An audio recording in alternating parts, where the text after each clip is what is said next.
Now, The Hunt Palmer Show. Waiting to rise again. You're listening to The Hunt Palmer Show. Brought to you by Corks, Cajun fried fish and shrimp on 104.5 ESPN Baton Rouge. This is the moment you've all been waiting for. Locking down the middle of the day. Live from the Mercedes-Benz of Baton Rouge studio. This is Hunt Palmer. Off and running, hour number 2 of the Hunt Palmer Show, presented by Corks, Cajun fried fish and shrimp here on a Friday. Musso in for Hunt. Jordan Kitchens, Cassie Spazzali along for the ride. And glad to have you here as we wrap up the week here on the Hunt Palmer Show. Great first hour. Thanks to Preston Guy. We talked a lot of draft and, of course, LSU recruiting. Touched on some LSU Tennessee, and there's still plenty more to come. We'll start again with the draft here. But from an LSU perspective, then John Hendrix in about 13 minutes or so will join the show, and we'll recap a little bit of the first round from the Saints, but mainly focus in on a day 2 preview of the draft with John. Of course, I still have to give you my final prediction on the LSU and Tennessee series. So, again, glad to have all of you along, and let's go ahead and let's get right to it. With the 4th pick in the 2025 NFL Draft, the New England Patriots select Will Campbell, tackle, LSU. That's how it sounded when the Patriots were on the clock at 4 and the commissioner delivered the news that was widely expected for a very long time. And look, y'all, we sat here on this show on Thursday and kind of gave a preview of what the night was going to be like for Will Campbell and what it would mean for him and the LSU football program as well, that he punctuates his career now as the highest drafted offensive lineman ever from LSU, only the second offensive lineman taken in the first round ever from LSU, and the first and only offensive tackle taken in the first round from LSU. Just how he had raised the standard, and that when you look back and anytime you compare an offensive lineman at LSU now to the past, it's going to be to Will Campbell. I mean, the career he had speaks for itself, where 3 sacks allowed in his entire career, and 2 of them were against, one of them was against Jared Verse, the other was against Kyle Kennard. 2 guys are going to play a long time in the NFL, and the one against Jared Verse was the first, it was his first play ever in college. The model of consistency that he was, being that left tackle for a Heisman Trophy winner, and then for Garrett Nussmeier, who set the second highest passing mark for a single season in LSU history a year ago. There's just so much of the history that looks favorably on Will Campbell in his time, and the draft punctuated all of that. And Will Campbell talked about what being the second LSU O-lineman ever in the first round means to him. It means everything. They did so much for me and my family, and for me to be able to represent them in the right way, I'll never be able to repay them for what they did for me. Will Campbell's always been that kind of guy in his time at LSU. I mean, I can remember, I don't remember if it was AFR, if it was OTB that I was producing at the time, but we had Will Campbell on the show, and it was just that, like in that moment, even when I was in high school, it was like, whoa, like, okay, he's different. Just listening to him talk, and I mean, he's always just been very sincere, very emotional guy, and a very forward kid as well. You don't really have to wonder how he's feeling because he's going to tell you. And that was no more evident than when he was asked post-draft about protecting Drake May now in his new role with the Patriots. You are brought to New England to protect Drake May. What kind of tone are you going to set on this offensive line? I'm going to fight and die to protect them with everything I got. Congratulations. That's like the most Will Campbell answer ever. Like, it really, I'm going to fight and die to protect Drake May. They got themselves a great one up there in New England. So, again, congratulations to Will Campbell, a fitting end to a standard-setting career at LSU. Now, you turn your attention to day number 2 and where the LSU guys are positioned and who you might see come off the board here on day 2 in the second and the third round. That conversation starts with Mason Taylor. Obviously, Taylor was one of the players that everyone kind of focused in on. Okay, could he sneak into the back end of round 1 for LSU and give them 2 first rounders? Ultimately, that didn't happen. But if you look at the best available players overall in the draft right now. Mason Taylor slots in at number 12. So he should not have to wait long to hear his name called in the second round of this draft. It could perhaps be at 40 with the New Orleans Saints. Like, that is a possibility. Tight end is a need for them as well. And Taylor would be an absolute awesome addition to the Saints team. For what it's worth, when you look at tight end specific, Mason Taylor is the second best overall tight end available left in this draft right now, behind Elijah Arroyo from Miami. So Taylor is going to be that name you're really watching for early here in round 2. Another one to really, really consider early in round 2 is Miles Frazier. Miles Frazier right now is the 4th best available guard in the draft. That could put him, and depending on where you get your run on, on offensive guard here, you had a good run on offensive lineman in the first round. 5 tackles, but plenty of guards as well. And that could continue. This was a draft that many people lauded being deep on the offensive and defensive line. So Frazier being the 4th best offensive guard available at this point in the draft, that is somebody that you could see definitely in round 2. I think I'd actually be pretty surprised if Frazier made it all the way to round 3. I think somebody will jump up and take him. I mean, he just had a great pre-draft process, whether it was his performance at the Senior Bowl, Combine, Pro Day, all of them. I mean, Senior Bowl really stood out. I mean, he collected numerous honors at the Senior Bowl. And I could tell you as well, talking with Jim Nagy every Saturday on Eagle 98.1 Game Day this past season, they loved Miles Frazier over there at the Senior Bowl, and they were rewarded with his performance. So keep an eye on Frazier. Sticking with offensive guard, Garrett Dellinger is the 11th best available. I think he's going to be fringe right now when it comes to day 2 of the NFL draft. We'll have to just kind of wait and see. And then interestingly enough, Emory Jones is listed as tackle when it comes to best available in 8th.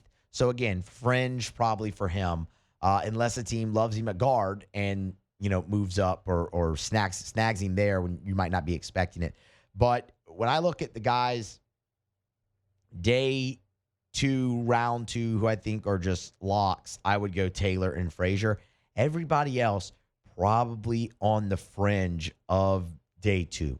With that being said, I think 3 LSU Tigers on day 2 is absolutely realistic. And I would point you to Braden Swinson potentially here. So Swinson is the 9th best edge available. But just throughout the whole pre-draft process, there have been mocks and big boards that have Swinson higher than normal. A little bit of an outlier. Like, it's okay. So this guy has him as like the 5th best. Oh, this one has him more down around 10. It's been mixed. So that's a guy that I would really look at and go, could he potentially sneak in, even though he's listed as the 9th best right now? Who falls in love with him is very important. And if you're wondering about Savion Jones, the 11th best available edge rusher, Zy Alexander, the 14th best available cornerback. So, look, it was great to see Will Campbell go in the first round. This is where the draft really gets started for LSU. We're all expecting at least 6, at the very least 6 LSU Tigers hear their name called over the course of 3 days. You have 2 days left, 1 off the board. That's really an update on where they all kind of stand in their best available heading into round 2. And again, I do believe that you'll see Taylor and Frazier definitely here on day 2 of the draft, and we'll wish them well and recap kind of their time at LSU and whatnot when we all get back here on Monday and the dust is all settled on the NFL draft. But that is just kind of your update to keep in mind there with where things stand for the LSU Tigers in the 2025 NFL draft. All right, we're going to grab a break. We're going to come back on the other side and flip this conversation back over to the New Orleans Saints and really focus in on how the rest of the draft sets up for them. What needs really remain? Obviously, quarterback, corner. They haven't taken a defensive lineman yet. Receiver. I mean, there's plenty. Tight end. Could it be Mason Taylor? We'll talk with John Hendrix now of New Orleans.football about it all next here on the Hunt Palmer Show. The Hunt Palmer Show.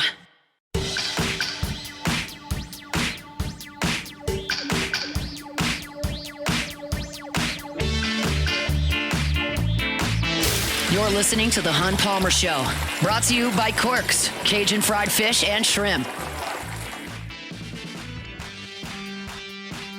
Rolling along, Hunt Palmer Show here on a Friday, closing out the week here on the Hunt Palmer Show. Of course, day 2 of the NFL Draft, day 1 in the rear view. Let's talk about it all. John Hendrix of New Orleans.football joins the show. He's on Twitter at John J. Hendrix. Find him there. John, we appreciate the time, man. How are you?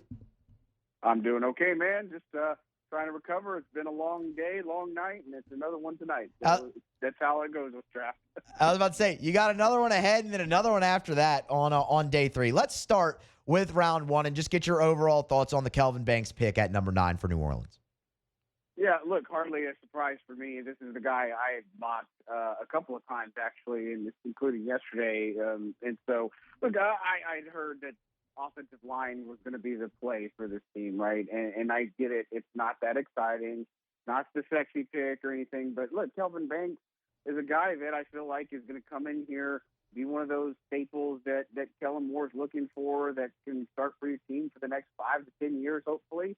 And, again, I don't think it's a lot of pressure on him. You know what I mean? Is the fact that it's his first pick as a first-time head coach. And I think this is a pick that kind of mirrors that. And again, it supports his philosophy and such. But, look, he's got a lot of things that you got to like about him as a player. And so I know fans wanted certain players that pick, but, at the end of the day, the trenches are important. That's what they believe in. And I think they made a really good pick.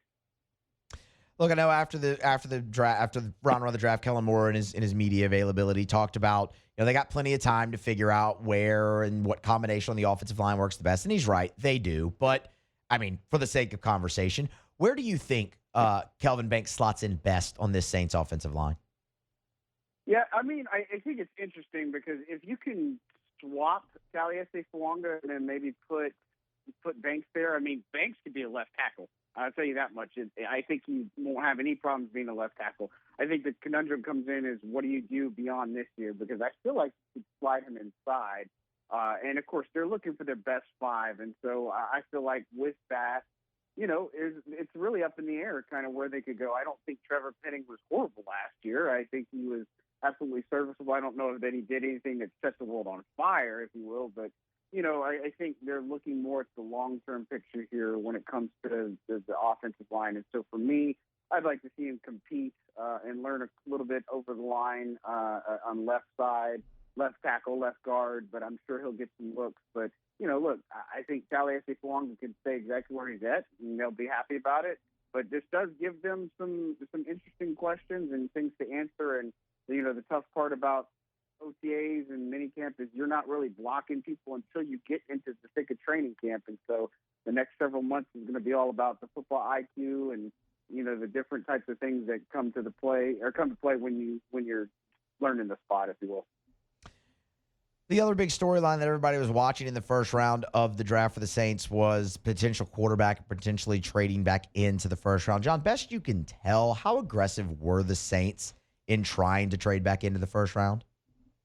Yeah, I mean, they've had conversations. I think it was one of those things where you're always going to try to figure out what it's going to cost. And so that happens with just about every team, unless they're just absolutely dead set that, hey, we are taking a player. And so, but they have exploratory calls. I knew Cam Ward was their top guy on their board as far as it goes for a quarterback. And Jeff Ireland really loved him, and so that would have been something if they could have traded there. I didn't think they had enough ammo, and that would have cost the Kings ransom. But, again, the quarterback talk is obviously a focal point here. It's important that people look at it. I think they could have looked at it. Jackson Dart is somebody that they did a lot of homework on. They really like Jackson Dart as a prospect. He was definitely ranked above some of their other guys that were on that list and some that didn't get taken last night and such. So, look, I think when it's all said and done, you always have these conversations, but what is it that this team needs and how can they come away with pieces that are going to help them this year? Because that's kind of what they're all about right now. All right, let's stick with quarterback then and move to day 2 They taking a quarterback tonight? I think it's a pretty good chance. I know that, Tyler Shuck is high on their list. I know Quinn Ewers from Texas is also on their list. And Shadur is obviously also in their cloud too. But, it depends on where things go. I think that there is a proper place for Shadur Sanders. I think he's extremely talented. There are some things I think that really, they have to be solid on when it comes to their evaluation. Same thing with Tyler Shuck. I'm not, that doesn't get me that excited, but at the same time, I could understand the pick. But, I think here, the Derek Carr situation seems like it's not totally set in stone. It may not be totally closed yet. I just don't know how you come back from all this with everything you've said and done. Yeah. But, again, it'll be a little bit telling if they do take a quarterback. But, I think there's a really good chance that they do take one tonight. Of the remaining quarterbacks on the board, and that you would actually, kind of slot into day 2 of the draft, which one would you say the Saints have done the most homework on? Yeah, I'd say it'd be Tyler Shuck and Quinn Ewers. I think that's the one they've done a lot of homework. There's certain people in that building that really love Tyler Shuck, and there's some that really love Quinn Ewers. So I'd say that that's kind of where the direction that they have gone. And so that wouldn't be surprising if either one of those end up being the pick at some point. And it just depends. Can you get them in the 3rd round, or can you get a better impact player in round 2? It's going to be interesting how this board plays out, as always. But, for the Saints, that's the 2 I believe that you can tell that they've done a lot of homework on. Pro day with Quinn Ewers. They've met with him at obviously top 30 visit. Shuck has been somebody Kellen Moore's been pretty high on. Shadur Sanders, Moore wasn't in attendance for that. I don't know that that's a bad thing necessarily, but, there's a lot of scouting that goes on at this point. And so maybe some sleepers might be Kyle McCord from Syracuse, Jalen Milroe from Alabama. But, again, it's going to depend on how they view this Derek Carr situation, and I think it'll be telling if they do take someone tonight. John Hendrix is our guest. You can get him on Twitter, X, at John J. Hendrix, of course, now of NewOrleans.football. John, when you go and you look at this draft now, the next pick is at 40. What for you is the need at the top of the Saints board right now heading into the 2nd round of the draft? Well, I say need probably would be secondary, right? I think want would be running back, because I really love Trevion Henderson from Ohio State. That would be one of my really interesting picks or dream picks tonight, right? I think he's somebody. Wide receiver, there's a case to be made. It just depends on the prototype they're looking for. Are they looking for somebody that comes in the slot? Is it actually a big-bodied guy like we've heard in the past? But I think cornerback is obviously a thing just to look at. Alontae Taylor said that they are going to plan to use him inside and outside yesterday, and so I think with this, you're going to run a lot of nickel in Brandon Staley's defense. You got to have defensive backs to do that. Tyrann Matthews coming off of respectfully a down year, and so they got Justin Reed, and then you've got Kool-Aid McKinstry and a couple of guys that got some question marks. So, look, I like cornerback. I think Siobhan Ravel Jr. is a guy that you can keep an eye on. Darian Porter from Iowa State, 3rd round. I think those are 2 guys that you probably look at. And, of course, edge, trenches, defensive tackle, edge rusher. Those are 2 needs that the Saints are going to have to look at and will address at some point during the draft. Any thought to tight end maybe at 40? Yeah, I think the one would be Mason Foster. I think they could go into day 4 or day 3 and the round 4 and still come away with a pretty good prospect. But look, Mason Taylor would be one of the guys that I think would be excellent for this team. If you don't get him, a Harold Fannin Jr. from Bowling Green would be another one. I think there's question marks there. Same thing with Elijah Arroyo from Miami. If you go into day 3, Rondé Gadsden II from Syracuse would be another one to take a look at. I mean, there's just multiple. Gunnar Helm from Texas. There's a lot of good, rich tight ends in this draft. So I feel like you could address it tonight, but you could also address it in day 4 and still be pretty happy. And so I think it's definitely an area where I think you could see an upgrade, because Boston Moreau's coming off of a major injury. And you don't know what Taysom Hill's timeline is going to be like. I've heard late September, maybe early October at the best case, but it's going to depend on the rehab. And so you have Jawan Johnson and then Dalton Hoker, who they didn't really use at all last year. So I could see the need there. Couple more for you, John, and I really appreciate your time on a very busy day. Okay, the Saints have made one pick. That means they have 8 left. I don't think any of us really believe they're going to make all 8 of those picks. Is there a spot in this draft remaining over the next 2 days that you can kind of maybe look at the board and pinpoint and say, okay, that could be the spot they trade up? Yeah, I think looking at tonight, I mean, if they want to trade up from 40, if they feel like there's a team in front of them that wants to take the position they want, that's probably what I'm looking for. I think they could be huge players on day 3. That's not a surprise. They've done that a lot in the past.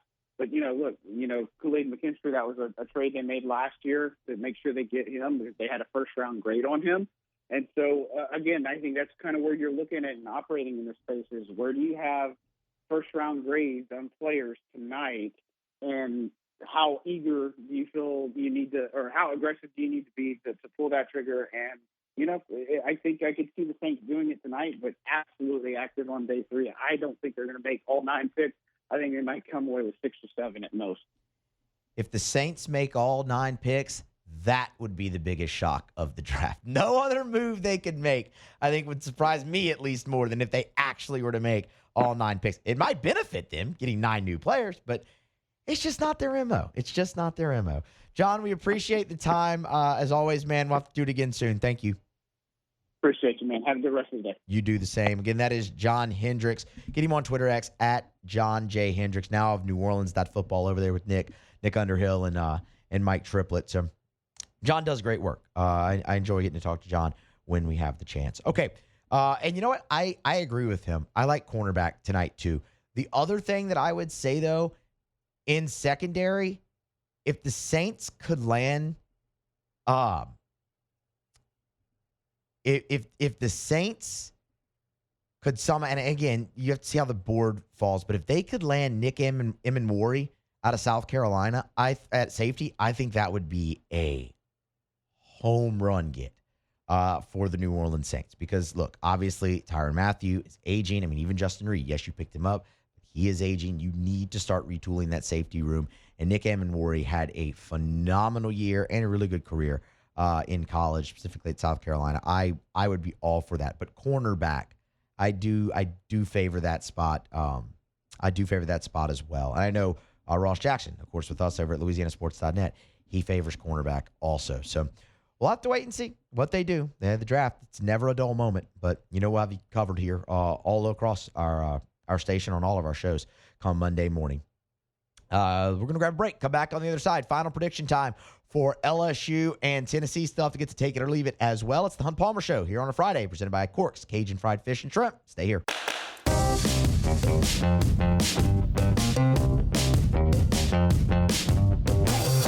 You're listening to the Hunt Palmer Show, brought to you by Corks, Cajun Fried Fish and Shrimp. Great talented team, obviously, have been for several years now. I'd just say kind of the simplest form, big arms, big bats. They, on the pitching side, they do what they do really well. And I mean that guy by guy.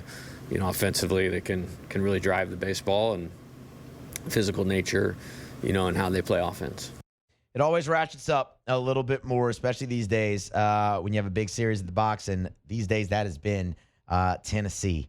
And Jay's right. I mean, you look at them on paper and they look like a very, very complete team. You sit down and you watch them and they look even more like a very, very complete team. Tennessee is going to present a lot of challenges for LSU this weekend. And LSU likewise. I mean, LSU is really, really good and they are capable of winning this series. No question about it. But a couple of the areas that LSU has struggled in as of late, Tennessee is really good at. We'll get into a little bit more of that, but I want to start first and foremost just with Friday night in this series because the last time Tennessee was at the box was 2023, and you put over 13,000 in the stands for Paul Skeens versus Chase Dolander, and the game absolutely delivered. It was magnificent. This one isn't quite Skeens Dolander, but Cade Anderson versus Liam Doyle is going to be one heck of a treat to sit down and watch on a Friday night. Two very good lefties who are near each other in just about every statistical category in the SEC. I mean, you look at Doyle, he leads the conference in strikeouts. Cade Anderson is right behind him. Doyle leads the SEC in innings pitched. Cade Anderson is right behind him. And it's kind of like that in multiple. You could look at, opponents' batting average against. They're pretty similar there.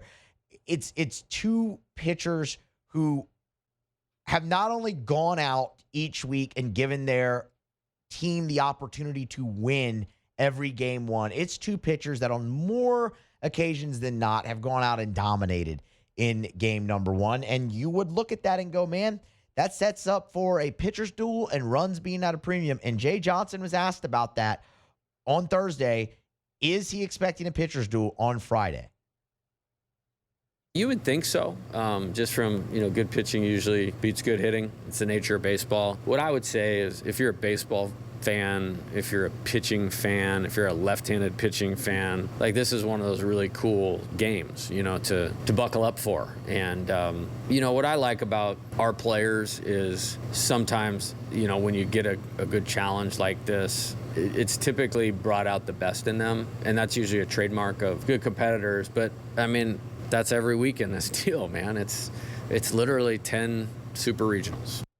Game one carries so much significance for LSU in this series. LSU has lost one game one all season, and that was at Auburn, and they proceeded to get swept in that series. I'm not saying if LSU loses game one, they're going to get swept. Don't misunderstand me. But when you win game one, it is the series advantage flips to you so greatly. It is hard to beat a team on consecutive days with your back up against the wall in this league. A little bit more about what they're up against with Liam Doyle. Doyle, you saw him at Ole Miss a year ago, and he was a really good SEC starting pitcher. The fastball is kind of in the low, maybe bump of mid-90s here and there. The transfer to Tennessee, and for what it's worth, when Doyle went in the transfer portal, I wanted LSU so badly to go after him and lock him up. It ends up being Tennessee, and he has just exploded in taking the next step. The fastball regularly sits mid-90s now, and he'll get it up, up into the upper 90s. It's a 4-pitch mix. The splitter's really good. When you look at where he ranks in the league, ERA, he is second. Opponents' batting average against, he is second. Strikeouts, he is first. Wins, he is first. Innings pitched, he is first. Hits, he is second. He is in the top two in virtually every single category you could want to be. This is the best starting pitcher that LSU has faced all year, and it's not debatable. Now, I want to turn your attention back to what Jay Johnson said in that clip where he talked about the success LSU's had in this spot this year, and they have. LSU went and hung 5 runs on Jared Spencer in game number 1 and beat Texas. LSU beat Pico Khan. LSU, in tough conditions in Oklahoma, went and beat Kyson Witherspoon, who's going to be a top 15 pick come July's draft. They have had success in this spot, plenty throughout the year. I mean, really the only one you're going to look at and go, man, it didn't go your way against a Friday night arm was Sam Dutton against Auburn. Every other time, you've had plenty of success. So I look at that, and yes, I'm confident that LSU can have success against Liam Doyle on Friday night. The better question is, will they? And that extends not just to Liam Doyle, that extends to the entirety of the Tennessee pitching staff. It's a staff that comes in with a top 5 ERA in the country and second in the SEC behind only Texas. Again, can they? Yes, because you look at LSU's performance against Texas, and outside of the Sunday game against Ruger Riojas, where you just got beat, LSU hit everybody Texas threw out there at them, not named Dylan Volantis. You hit Duplantier, you hit Grubbs, you hit man, the Saturday guys, Luke Harrison. You hit him, you hit Spencer. And that's the team that's right in front of Tennessee in ERA. I would tell you, I think Tennessee has a more complete pitching staff than Texas. Definitely deeper. So that plays a role. But what this series is going to come down to is 3 things, but 2 in particular. Number 1, LSU has to keep the ball in the ballpark. Tennessee has hit 97 home runs. That is second in the SEC, and it is near the top in the country as well. And I know, yes, they play in a little bitty ballpark at Lindsey Nelson up there in Knoxville, but I also sat down and watched a full game of Tennessee out there in Minute Maid Park or Daikin Park, whatever they call it now in Houston, and just launch balls into the upper deck. They have legit power on this team. And Jay Johnson talked about this as well. How do you attack a power hitting lineup? And before I play that cut, I will tell you this. When you look at LSU, the one to really watch is Cade Anderson here. But Jay Johnson on how do you attack a powerful lineup? It's really fundamentals, we've got to attack the zone. I've got to throw multiple pitches for strikes, execute locations. And really what I would say to that is good pitching beats good hitting. And we need our pitchers to be themselves, and much like I just said about their team, our guys do what they do very well, at least the guys that, throw the majority of the innings. And so we'll rely on that this weekend. So back to Cade Anderson and keeping the ball in the ballpark, because LSU has actually been really good at this year. LSU has given up 29 home runs on the season. That is second best in the SEC, behind only Texas. Cade Anderson has given up 12 of those 29. In a game where runs are going to be at a premium on Friday night against Liam Doyle, Cade Anderson has got to keep the ball in the ballpark. LSU as a whole on the weekend does, but Cade Anderson specifically on Friday. And if you are going to give it up, have them be solos. He gave up the 4 home runs against Alabama a week ago. 3 of them were solo shots, and ultimately that helped keep you in the ball game and was a big factor in you being able to come back and win it because you hit 3 home runs of your own, 2 3-run shots, and a 2-run shot. Keep it in the park, but if you're going to give them up, keep them solo because that's not going to beat you. Although in a pitcher's duel, maybe it does. Look at the game against Pico Con against State. LSU hit 2 solo homers. It stood up. The other thing from a pitching standpoint is the free passes. And that has been an issue, specifically in LSU's bullpen all season. While this Tennessee lineup is very, very powerful, they also can hit for high average. You look at a guy like Andrew Fisher, he's hitting well over 300, leading the team in home runs, and he also leads the SEC, not just Tennessee, the SEC in walks. Yeah, power hitters get intentionally walked a lot, not 43 times. It's a very patient Tennessee lineup as well that understands the strike zone. Free passes are going to have to be limited. This feels like one of those weekends where you're going to need to keep the walk total at 10 over the course of 3 games. Because if you give them chances, they will make you pay. And if you put guys on for free, you run the risk of them running the ball out of the park and putting a crooked number up real fast. And the other thing, my third, LSU has got to improve with runners in scoring position. And when I say that, I don't mean just hitting the ball better with runners in scoring position. I mean getting guys home from third base with less than 2 outs. Ground outs to the right side of the infield. Sacrifice flies. Any way you can move the offense, move the ball, and create more opportunity with runner in scoring position and manufacture those runs. Squeeze bunting. Anything like that. The strikeouts in general concern me in this series. You've struck out 54 times combined the last 2 weekends in conference play. Tennessee is third in the conference in strikeouts. They are 1 spot behind LSU. They punch out a lot of guys, and LSU the last 2 weekends has punched out a lot, and specifically with the runner at third base and less than 2 outs. And that cannot happen this weekend. If that happens this weekend, it ain't going to go well for you. It just isn't. And that is the thing that concerns me chief among this when I look at this series, is Tennessee's ability on the mound, and LSU struggles right now with runners in scoring position. Because it's not just Friday night. Saturday night as well. Runs should be at a premium with Ianson and Marcus Phillips. Marcus Phillips, you're going to see 100 miles an hour from that kid with a wipeout slider and a decent changeup. When LSU gets their opportunities, they have got to convert them. They have to make the most of them. And it doesn't always have to be with a hit. As far as prediction, Home field has been massive in this series since Tony Vitello became the head coach at Tennessee. Home field's always huge in the SEC. I mean, you have the best home field advantages in the nation in the Southeastern Conference. But in this series in particular, since Tony Vitello took over as head coach for Tennessee, do you know what LSU's record is in Knoxville? It is 0-8. Do you know what Tennessee's record is at the box? It is 1-5. Not only does each team have losing records, they aren't even sniffing winning records in the opposing team's ballpark. And home field will absolutely play a part in this series. You're going to set attendance records. There are events and promotions around every single game this weekend. It should be a lively, awesome, energetic. This is the atmosphere that makes the box. And that can absolutely impact it.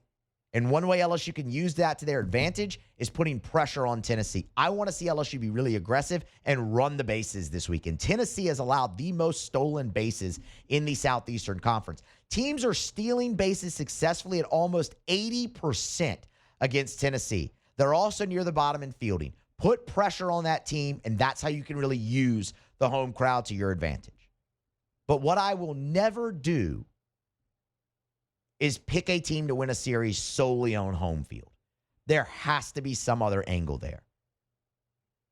And I will just reiterate, what bothers me a lot is Tennessee's pitching staff against LSU's offense right now, and LSU struggling with runners in scoring position. Do I think LSU is a bad offensive team? No, I don't. I think LSU is 1 weekend away from exploding back on the scene and being the offensive team that you saw them be for 2/3 of this season. I just don't know if it's this weekend. And that really concerns me, and I can't really get past it. It would not surprise me in the least if LSU wins this series. LSU is absolutely capable of winning this series. And again, let me reiterate, it would not surprise me if they do.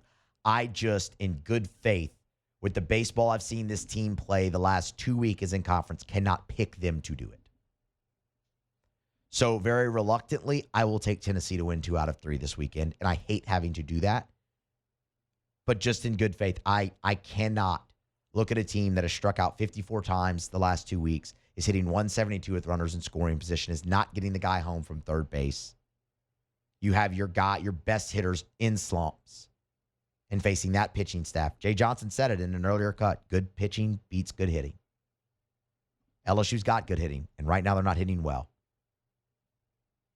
So I'll take Tennessee to win 2 out of 3. And I hope and pray that I am wrong, and you can all laugh at me on Musso at the Box come Saturday or Sunday when LSU locks up this series. That'll wrap it up here for this segment. We'll come back and wrap up the show. Take it or leave it is next on the Hunt Palmer Show here on Friday. The Hunt Palmer Show.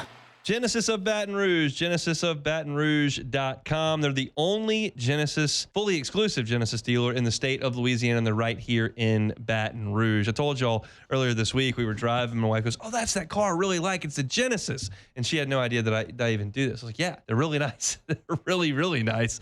And you should know it too. You don't see a ton of Genesis on the road because it's fairly new to our city here. They've only been at that location for a year and a half, but go check it out. It's a luxury vehicle. It's a luxury experience to be a Genesis driver. That means 3 years of complimentary maintenance, a 10-year, 100,000-mile warranty. It's a luxury experience at a reasonable price over at Genesis of Baton Rouge. Every single car that's on the lot at Genesis of Baton Rouge is online at genesisofbatonrouge.com, and all of them, every single model, from the entry level to the highest end, come with the same safety features. Safety is a priority for Genesis. Go check them out. Genesis of Baton Rouge. They're online at genesisofbatonrouge.com. That's Genesis of Baton Rouge.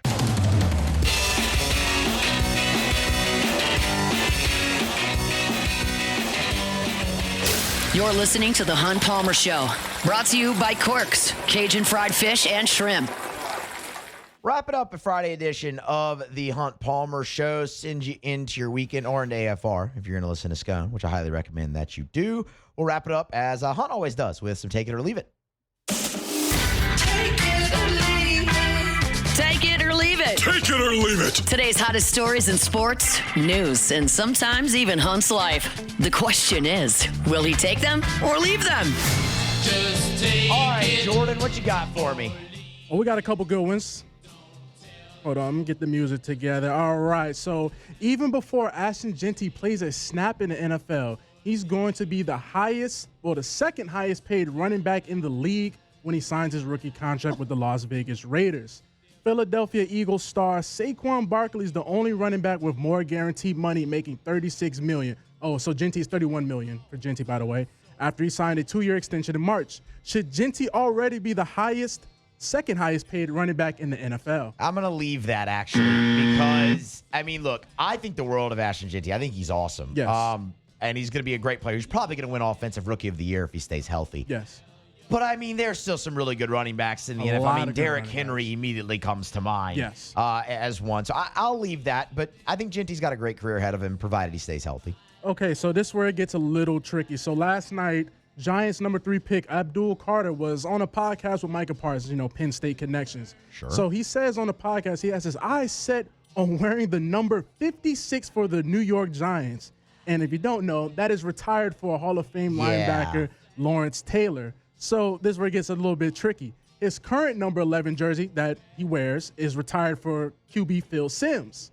So will Carter get one of these jerseys unretired? Take it or leave it. Yeah, I'm going to leave that. I don't like when that happens. Yeah.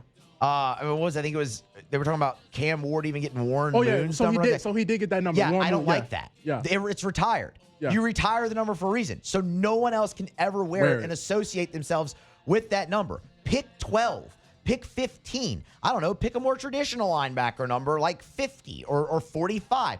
Do it. Stop trying to get numbers unretired. They're retired for a reason. It's not your number. Those guys were great. Let them be great. Stop it. And, I mean, Micah Parsons wears 11. I mean, obviously the Cowboys didn't retire, but pick something else. Make your own identity. That way as well, Jordan, if you are great, your number can be retired. Yeah.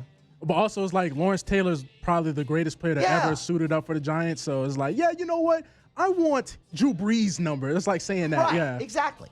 Go make your own legacy so your number one day can be up there. So, yeah, that's all we have for Take It or Leave It today. Just something a little quick. Yeah, no, I like it. We only got about a minute left in the show.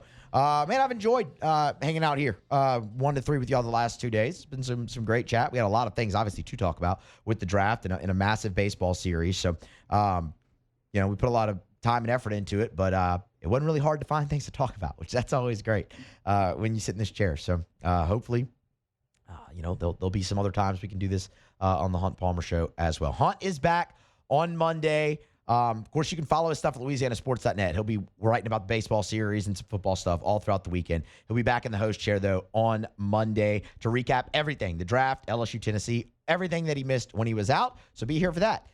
Thank you, and be back Monday. The Hunt Palmer Show. HighlandIG.com is the website. Property and casualty or group employee benefits. Your one-stop shop for all things insurance is, of course, the Highland Insurance Group. If you're a business owner and you don't have a great relationship with your insurance broker, they're just the guy who came with the lowest premium number, that's one way to handle it, but it might not be the best way, especially when something happens. Whether it's a hurricane or a car accident or a cyber breach or a lawsuit or an injury. When that happens, you're going to need your insurance to respond. And if you only have the insurance in place because it was the cheapest one, it may not.